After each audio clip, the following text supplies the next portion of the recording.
بسم اللہ الرحمن الرحیم۔ مشکوٰۃ شریف میں صفحہ 127 پر حدیث پاک ہے، رحمت دو عالم صلی اللہ علیہ وسلم نے ارشاد فرمایا: من رأى ہلال ذی الحجۃ واراد ان یضحی فلا یأخذ من شعرہ ولا من اظفارہ، کہ جو آدمی ذو الحجہ کا چاند دیکھ لے اور قربانی کا ارادہ رکھتا ہو، قربانی کرنے کا ارادہ رکھتا ہو، تو وہ نہ اپنے بال کاٹے اور نہ اپنے ناخن کاٹے۔ اس میں تین باتوں کا لحاظ رکھنا چاہیے۔ ایک تو یہ مسئلہ مستحب کے درجے میں ہے، نہ سنت مؤکدہ ہے نہ واجب ہے، تو لہذا اگر کوئی شخص یکم ذو الحجہ سے لے کر 10 ذو الحجہ یا 11 ذو الحجہ یا 12 ذو الحجہ تک، جب تک اس کی قربانی کا جانور ذبح نہیں ہوتا، اس وقت تک رکا رہتا ہے، نہ بال کاٹتا ہے نہ ناخن کاٹتا ہے، تو اس کو مستحب کا ثواب مل جائے گا۔ اگر یہ کاٹ لیتا ہے درمیان میں تو اس کو مستحب کا ثواب نہیں ملے گا، گناہ گار بھی نہیں ہے۔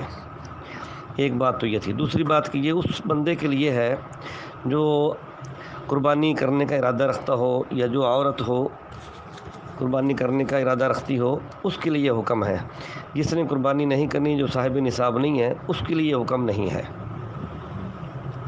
اور تیسری بات کہ یہ کب تک ہے، تو یہ 10 ذو الحجہ تک نہیں ہے۔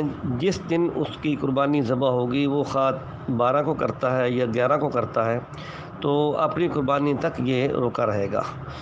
اگر اس سے پہلے یہ دوسرے کوئی قربانی کا گوشت وغیرہ آتا ہے تو وہ کھا سکتا ہے، لیکن اپنے ناخن نہ کاٹے۔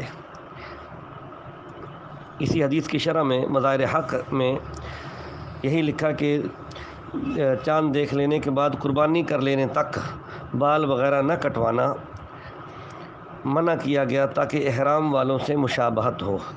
جیسے حاجی لوگ جو ہیں وہ احرام میں اس وقت تک بال اور ناخن نہیں کاٹتے جب تک اپنی قربانی نہ کر لیں، تو وہی صورتحال اس کی بنی ہوئی ہے۔ اور یہی حکم مفتی ارشاد القاسمی صاحب دامت برکاتہ نے اس اپنی کتاب شمائل کبریٰ میں نقل کیا ہے کہ سنت یہ ہے کہ جو قربانی کا ارادہ کرے وہ ذو الحجہ کے چاند ہونے کے بعد قربانی ہونے تک کسی بھی مقام کے بال اور ناخن وغیرہ نہ کاٹیں، جب تک قربانی کا جانور ذبح نہ ہو جائے۔ جب ذبح ہو جائے تب بال اور ناخن کاٹیں۔ اسی طرح ان کے لیے مستحب ہے جو قربانی۔ السلام علیکم ورحمۃ اللہ۔